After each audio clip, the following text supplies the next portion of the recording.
If you live in Waco and skate at Sul Ross Park, odds are you know Jason Westmoreland. So it's a great guy. Blake Yao owns Gnarly's skate shop in Waco. He's known Jason for almost 10 years. Couldn't push around on the board. He'd still be out there encouraging all the kids to get their tricks and just enjoying the life of it all. He was always out here, pushing himself, and now that's why we're out here now, pushing ourselves for him. But last March, things took a turn.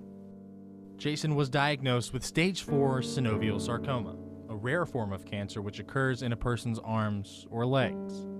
It started in Jason's knee, but it quickly spread. And it's been tough.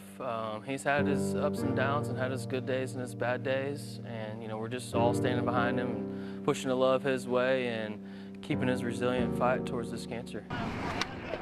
So on a cold, gray-skied Friday evening in Waco, what we want to do is just kind of get everybody together and have a good session and just get some positive vibes pumping his way. That way he can help battle this thing out. In the skating community, it's kind of like a family.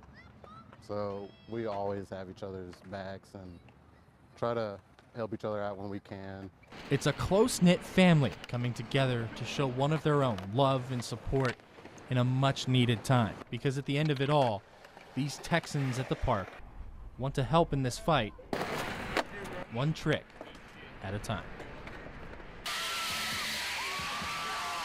All right, here comes Abbott. First quarter, Oakwood getting some things going. Jeremiah Sargent tosses the ball to Ethan Edgman, runs and weaves with the Abbott defenders right there. And nobody's going to catch him there. That is a long touchdown, 7-0 Oakwood.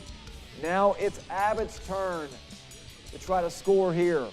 Paxton Miller to Caden Johnson, gets the first down. However, Panthers unable to do anything else.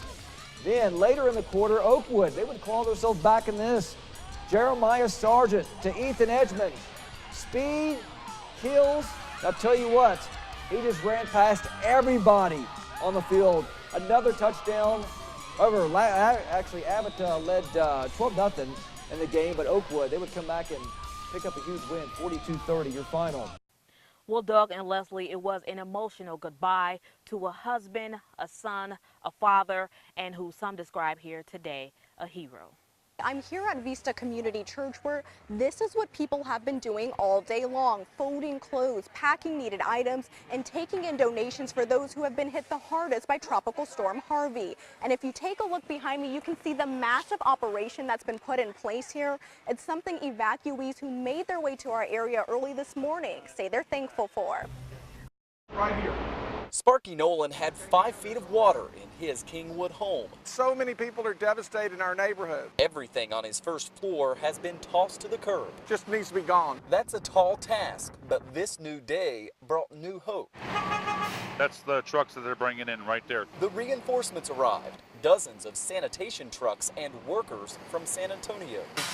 But as you can hear them, they're going to be cleaning that out, and we're going to get back into the construction phase. Sparky's house was one of the first to get cleaned up. It's heartbreaking. Daryl Palmer runs Kingwood Relief, a Zello app channel helping coordinate the volunteer effort in this community. Their lives are completely turned upside down, and it's going to be a long time before things are normal again. Daryl's out today directing traffic and reminding folks not to get in the way, because there's a lot of work left to do. How thankful are you for these San Antonio workers? The spirit of Texas is alive here in Houston, and we love you, San Antonio. I just can't say enough things about them. The whole country has responded in beautiful ways, too. These sanitation men from San Antonio are our heroes today, and they will be for months to come, because they're getting it out quick before it grows into mold. That's right, Doug and Leslie. There is no gas here at this time. If you take a look over here, you'll see there's actually bags covering the pumps to show that they're closed. But it's not just these two. Take a look down this way and you'll see the rest of the pumps are closed as well. Now, the cashier tells me they've been completely out of gas all day long. She claims they get their fuel from Houston, and with Harvey still causing damage there, she says staff is working around the clock to find a quick solution for customers. His desk was all the way against that wall. It was a loud awakening for a couple in Killeen Sunday night. I heard this loud bang and the alarm went off, and the front door is ajar, and I came out and there was a lot of smoke coming through. So I just started calling Dave because I thought it was a fire. Just before midnight, Killeen police say a car was speeding when it lost control on a curve, crashing into a tree and coming to a stop inside this house. The driver killed. Neighbors believe it was street racing, but KPD says they can't confirm that as of Monday night. The purpose behind all of them is to find a place for families to come together and to keep street racing off the streets. For the past 5 years, Thomas Lesensky has been working to bring street racing in the Fort Hood area to a screeching halt. What started this is when I was a soldier on Fort Hood. Every day you leave Fort Hood, there's a tally on how many days since the last traffic fatality. I've been here 5 years, never seen it get above 40 days. Lesensky hopes to give car enthusiasts an outlet with police and EMTs present to enjoy their cars, with the goal of keeping more drivers alive. Because the most tragic part of accidents like this morning's, for the Berglund family, is not the front of their home. We're not worried about our home. Our home can be replaced, things can be rebuilt, but you can't replace a life. Happening gave autographs and took pictures, all to raise money for homeless veterans. Stannis has a father who served and says that no vet deserves to be cold this winter. It's winter time, and you know, when they have no home or anything like that, it hurts because they've served, they've done their best for this country, and I just think that we are the ones that haven't served should just do as much as we can to support them in every way that we can. The star also says she appreciates the love from her fans in Central Texas and hopes to visit again. Today's book signing was the first event for the Temple VA Homeless Veterans Program. It started as a fashion challenge, but it quickly emerged into a growing trend as a way to raise money to fight human trafficking. And so when I found out there's a really simple way for me to, you know, just wear a dress every day for a month and to do something tangible to fight trafficking, I really wanted to do that. The campaign Dressember uses fashion to advocate for women all over the world who've been exploited for their femininity. All month long, these Temple teenagers vow to wear dresses as a way to make a difference. But they say wearing the dress has a deeper meaning than making a fashion statement. It's more of using the dress as a symbol to bring power and significance to people that are in slave trades through human trafficking. 50% of human trafficking victims are minors, and through social media, the two have raised more than $1,500 to bring light to the issue.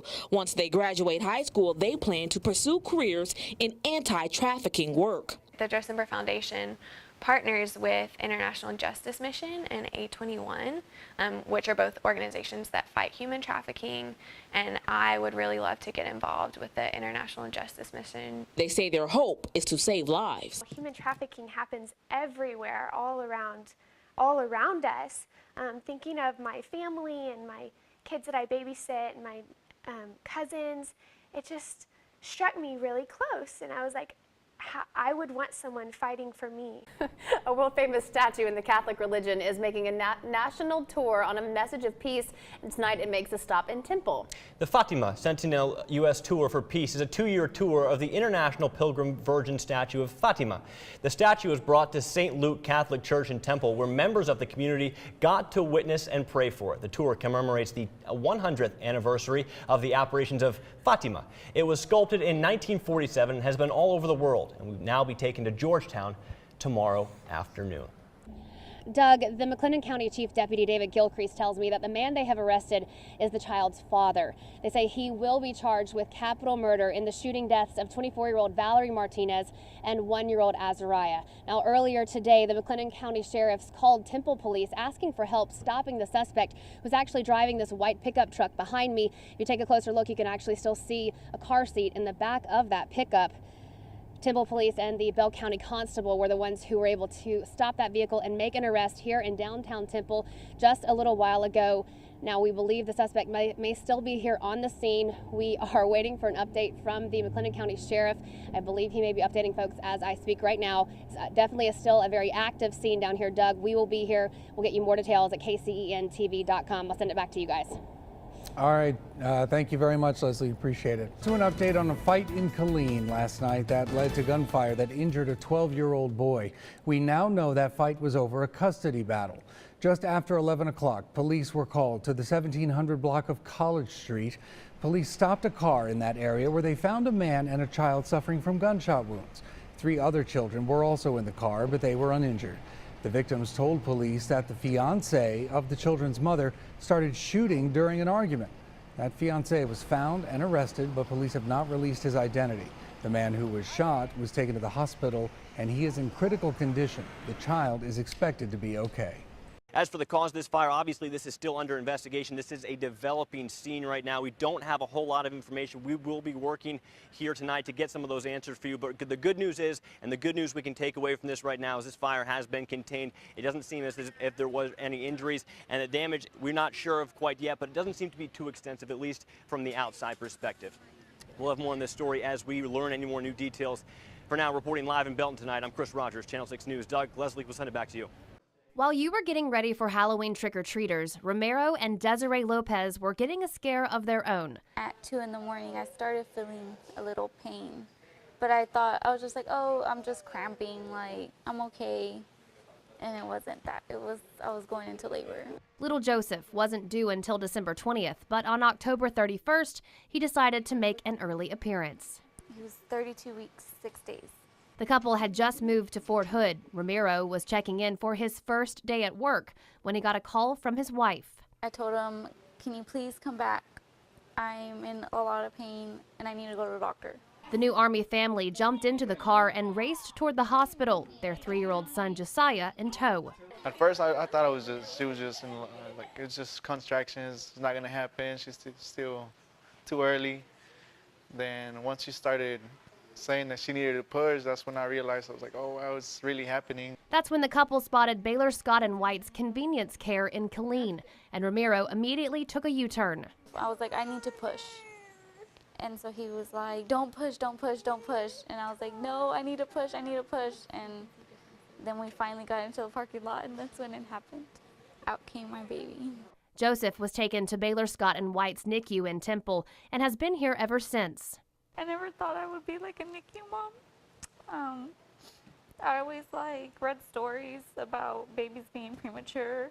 I never thought it would happen to me. For Mom, Dad, and big brother Josiah, waiting to take him home is the hardest part. I'm grateful he's here. I just wish I would take him home at the end of the day.